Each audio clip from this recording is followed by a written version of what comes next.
Shalom and good day, all. This is Tehillim29 back again for another DC review. And in this DC review, I am only going to be covering two of these stories because it's just to cover the Rainbow Press and comic side of things. And I'll be covering the story for the Dan Jurgens one separately. So let's get started.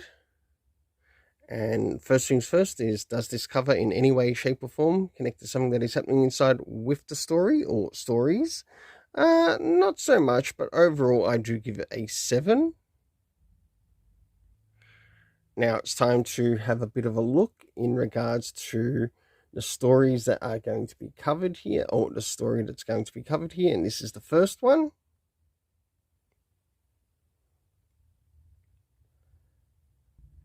As we get to see PKJ give us a bit of a story as to what's happening in Metropolis. We, of course, see Superman using his powers as we begin to move into an event which he is being super and saves people in trouble. Finally, returning to the Daily Planet, we get to meet some of the people who are working inside and under Lois. We get a bit of time as to what is happening, or get a bit of things of what is happening. Of course, we meet Nora Stone. I'm not too sure who they are, but I am interested in learning more about them. We do know that she has told some lies already to Superman by him picking it up. Story advances. We get to see a little bit more happening with Jimmy Olsen, Lois Lane, and also what else is yet to occur, until we meet this strange new particular person.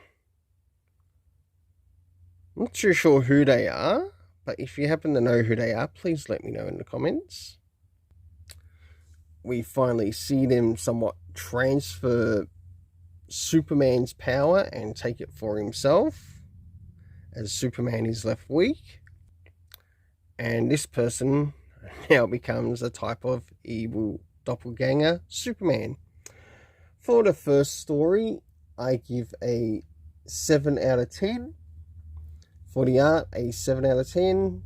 The locations that we get to see are Metropolis and the Daily Planet. The cast of characters consisting of Clark Kent Superman, Carol,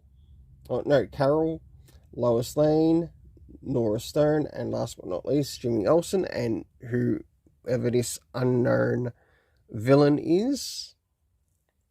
It's now time to move to the second one, which will be the last before the next part will go up and will be covered in the Super Sons Fortress of Attitude.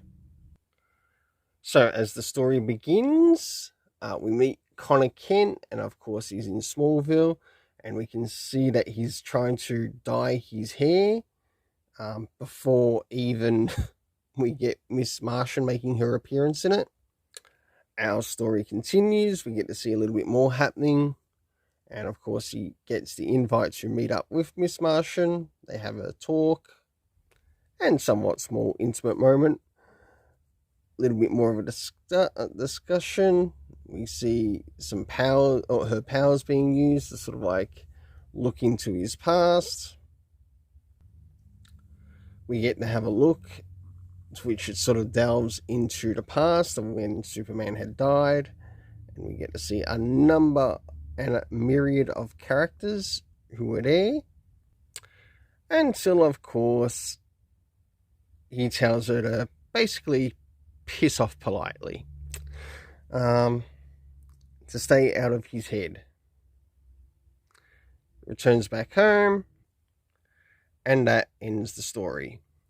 Okay, for this second story, I gave it a 6.5 out of 10. The art, a 6.5 out of 10. Didn't really enjoy it that much, along with the story. The location to where it takes place is in Smallville. Cast of characters consisting of Connor Kent, Superboy, Miss Martian. We got to see Doomsday, plus another myriad of characters, sort of like a bit in a flashback to the past. And last but not least, Mark Kent. Until then, let's keep it colourful and have yourself an awesome day. And do stay tuned for the next part, to which the Super Sons related one,